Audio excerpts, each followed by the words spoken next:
အခုအသစ်ထွက်ရှိလာတဲ့ Redmi Turbo 5 ရယ် Redmi Turbo 5 Max ဆိုတဲ့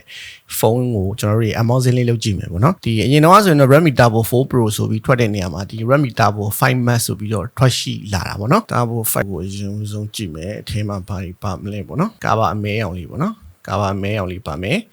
Okay ပြီးသွားရင်ကျွန်တော်တို့ပါမလဲဒါဖုန်းပေါ့နော်ဖုန်းကတော့ထားလိုက်အောင်ကျွန်တော်တို့ဒီမှာက Arduino watt ပေါ့နော် Arduino watt ကတော့100 watt ပါဝင်လာမယ်100 watt ပါမယ်ပြီးရင်ဒါကတော့ Type C Arduino ကျိုးပေါ့နော်ဆိုပြီးတော့ပါဝင်လာမှာဖြစ်ပါတယ် Okay အဲ့တော့ကျွန်တော်တို့ဒီ Turbo 5 Max ဆိုတာလေးကိုတစ်ချက်ကြည့်မယ်ပေါ့နော်ဒီမှာဘာပါမလဲပေါ့ဒီမှာကလည်းဒီထဲမှာလည်းကျွန်တော် single ထုတ်တဲ့ပင်ပါမယ်ပြီးသွားရင်ကာပါပေါ့နော်ကာပါသူ့ရဲ့ကာပါကအမဲရောင်ပဲတူတူပဲဒါပေမဲ့သူကတော့ဒီ Flammy အပေါ်အောင်နှလုံးပုံစံမျိုးပေါ့နော်အဲ့တော့ဒီမှာ Flammy အပေါက်လေးနှစ်ခုပါလာမယ်နောက်ပြီးတော့ဒီမှာကတော့ကျွန်တော်ဒီတူတူပဲပေါ့နော် Arduino watt က100 watt ပြီး Type C Arduino ကျိုးဖုန်းလေးတွေကိုကြည့်မယ်ဒါလေးတွေကိုကျွန်တော်တစ်ချက်ဖယ်လိုက်မယ်ပေါ့နော်ဆိုတော့ကျွန်တော်ဒီကောင်လေးကိုအရင်ကြည့်မယ်ဒီကတော့အဖြူရောင်လေးပေါ့နော်ဆိုတော့ okay ဒါကတော့အဖြူရောင်လေးဒီ Turbo 4 Max ကတော့ကျွန်တော်ရှိမှာအမဲရောင်ပေါ့နော်အမဲရောင်လေးပါဆိုတော့ခဏလေးကျွန်တော်ဒီအနောက်က sticker လေးတွေခွာလိုက်မယ် Okay ဒီမှာပေါ့နော်သူ့ရဲ့ဖုန်းရဲ့ဒီမှာဒီကောင်လေးကအဖြူရောင်လေးကတော့ကျွန်တော်ဒီမှာသူ့ရဲ့ဒီအနောက်မှာဆိုရင်မြင်ရလားမသိဘူးဒီကင်မရာ ring နားလေးတွေမှာတော့အယောင်ပြန်လေးတွေပါတယ်မသိရင်မီးလင်းနေတယ်လို့မျိုးပုံစံလေးပေါ့နော်အဲကောင်လေးပါမယ်ပြီးရင် Redmi လို့ရေးထားတဲ့စာလေးကတော့ဒီအနီရောင်လေးဖြစ်မယ်ဒီမှာ line စင်းတစ်စင်းပါမယ် Flammy ကတော့ကျွန်တော်တို့ဒီတစ်လုံးနဲ့ပဲပေါ့နော်ဒီ main camera က50 megapixel 50 megapixel ultra wide အတွက်8 megapixel ဆိုပြီးကင်မရာနှလုံးပါတယ်ပေါ့နော်ကြီးမှလည်းသူကအနီရောင်လေးလုပ်ပေးထားတယ်ကင်မရာဘက်ကအရင်ထွက်နေတာမျိုးမရှိဘူးဒါထဲမှာကန်ရတာလက်ရတွေပါရင်မထင်ဘူးအရင်လေးနေတယ်လို့မျိုးတော့မခံစားရဘူးပေါ့နော် Turbo 5 Max လေးကိုကြည့်မယ်သူကတော့အမဲရောင်ပေါ့နော်အမဲရောင်မှာသူ jet black အရောင် main camera 50 megapixel ultra wide အတွက်8 megapixel ဆိုပြီးကင်မရာနှလုံးပါမယ်ဒီမှာတော့ကျွန်တော်ဒီ Redmi ဆိုပြီးတော့ရေးပေးထားတယ်ပေါ့နော်ဒီနားလေးမှာ Redmi ဆိုပြီးရေးပေးထားတာလေးကိုတွေ့ရမယ် Bay frame တွေကလည်း Luminia frame အနောက်ဘက်ကို glass ကိုသုံးပေးထားမယ်သူ့ရဲ့ဒီကီးလေးကဒီမှာဆိုရင်အနီရောင်လေးပေါ့နော်အမဲမှာဒီလိုမျိုးအနီရောင်လေးလုပ်ပေးထားတာဖြစ်တဲ့အတွက်ထင်းထင်းလေးဖြစ်နေတယ်တခုရှိတာကဒီလို Luminia frame တွေကပေါ့နော်သူရှိမှထွက်ထားတဲ့ Turbo 4 Pro မှာဆိုရင်ဘာဖြစ်လဲဆိုတော့ဆေးတွေကျွတ်တယ်ပေါ့နော်အဖြူရောင်နေ Turbo 5 Max မှာလည်းသူကလည်းအမဲရောင်ဆိုတော့ကိုကြားလိုက်ဆေးတွေပါကျွတ်မလားပေါ့နော်အဲ့ဒါတော့မပြောတတ်ဘူး Turbo 4 Pro ကတော့ဘာမှမလုပ်ဘူး diamond ထားတာတော့မှအဖြူရောင်လေးနဲ့ဆေးတွေကျွတ်လာတာမျိုးရှိတယ် Turbo 4 Pro ကိုကင်နေကြလူကတော့ Turbo 5 Max ကိုကင်မယ်ဆိုရင် weight အရင်မကွာဘူးအဲ့တော့ဒီ Turbo 5 Max ကတော့ battery MAH 9000တောင်ပါတယ်ဒီ battery MAH ပိုများသွားတယ် Turbo 4 Pro ထက်ပိုပြီးအရင်တိတိတတ်ကြီးလေးသွားတာမျိုးမရှိဘူးပေါ့နော် Turbo 5 ကနည်းနည်းလေးသေးမယ်သူက screen size လေးနည်းနည်းလေးသေးတယ်ပေါ့နော်ဆိုတော့ဒီကောင်လေးကတော့လက်ထဲမှာ comfort ဖြစ်တယ် Turbo 5 လေးကလက်ထဲမှာတကိုင်းစားလေးသူကတော့နည်းနည်းပြန်ကြီးမယ်ကျွန်တော်တို့မျိုးဒီလက်ကြီးတဲ့လူတွေအတွက်ဆိုရင်တော့အဆင်ပြေတယ်ပေါ့နော်လက်ပြန်ကြီးတဲ့လူတွေအတွက်ဆိုရင်တော့အဆင်ပြေတယ်ပေါ်မှာ speaker ပါမယ် mic box ပါမယ်ညာဘက်ချမ်းကနှစ်ခုလုံးကဘာမှမပါဘူးပေါ့နော်ညာဘက်ချမ်းကဘာမှမပါဘူးအောက်ဘက်မှာဆိုရင်တော့နှစ်ခုလုံးက single ထုတ်တဲ့ပင်ပြီးရင် Type C Arduino ပေါက်ပြီးရင် speaker ပါမယ် speaker နှလုံးပေါ့နော်အပေါ်တစ်လုံးအောက်တစ်လုံး stereo speaker သုံးပေးထားတယ်ဆိုတော့နှစ်ခုလုံးကတော့ကျွန်တော်ဒီအမဲရောင်ပဲဖြစ်ဖြစ်အဖြူရောင်ပဲဖြစ်ဖြစ်နှစ်ခုလုံးကတော့အရောင်လေးတွေထည့်ပေးထားတယ်ပေါ့နော်နီရောင်လေးတွေထည့်ပေးထားတာကိုတွေ့ရမယ် power လေးတစ်ချက်ဖွင့်ကြည့်လိုက်မယ်ပေါ့နော်နှလုံးလုံး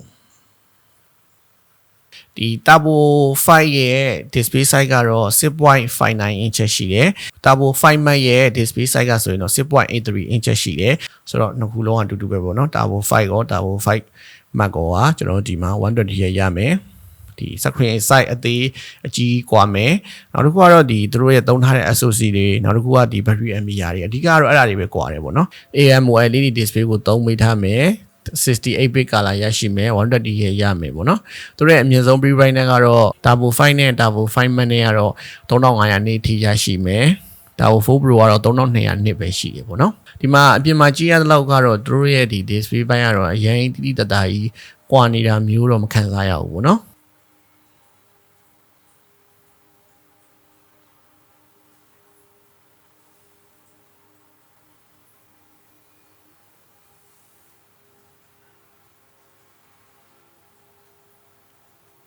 ကင်မရာပိုင်းတွေကလည်းနှစ်ခုလုံးကအတူတူပဲ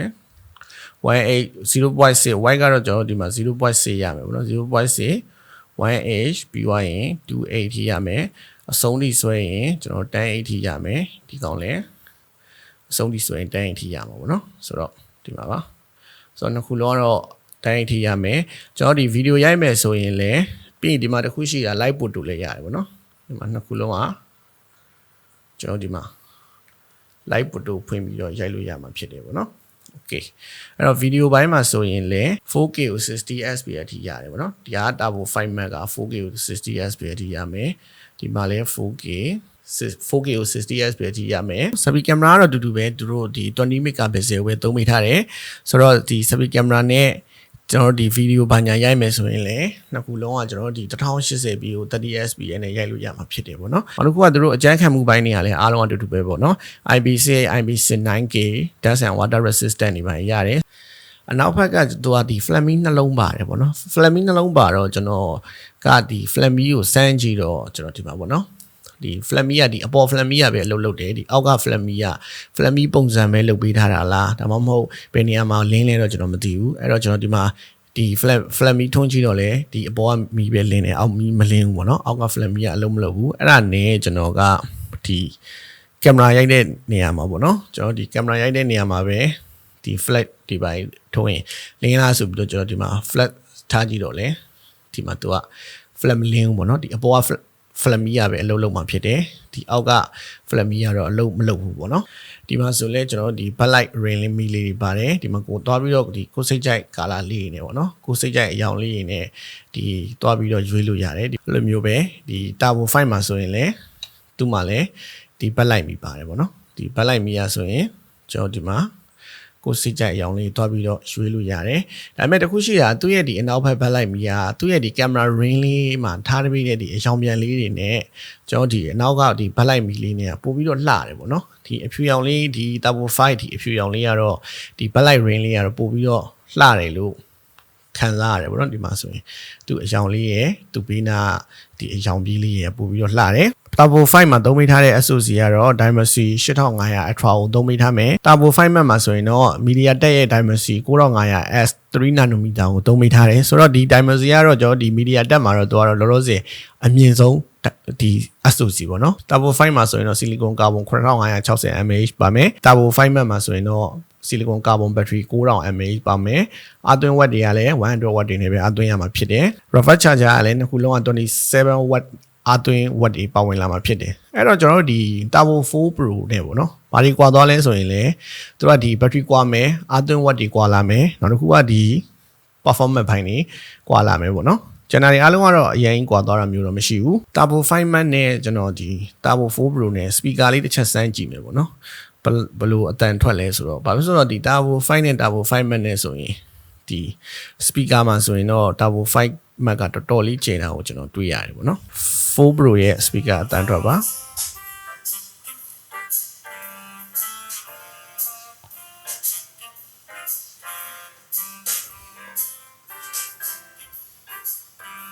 ဒါကတော့ Turbo 5 Max ရဲ့ speaker အတန်ထွက်ပါ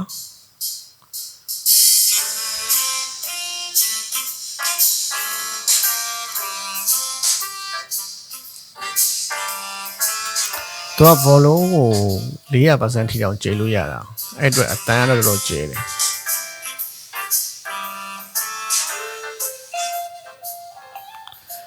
အဲ့တော့ကျွန်တော်တို့ဒီထဲမှာဆိုရင်တော့ Turbo 5 Max ကတော့ speaker ကတော့အကျယ်ဆုံးပေါ့နော် Turbo 5 Turbo 4 Pro ထက်ကို Turbo 5 Max ရဲ့ speaker ကျယ်တယ်တော်တော်လေးကိုကျယ်တယ်ပေါ့နော်တော်တော်လေးကိုကျယ်တာကိုတွေ့ရတယ် Turbo 5မှာဆိုရင်တော့ single နှစ်ကတ်ကိုကြောချင်းကတ်စိုက်လို့ရမယ် SD ကတ်တွေပါတော့ထပ်စိုက်လို့ရမှာမဟုတ်ဘူး okay ဆိုတော့ကျွန်တော်ဒီ Turbo 5 Max မှာပေါ့နော်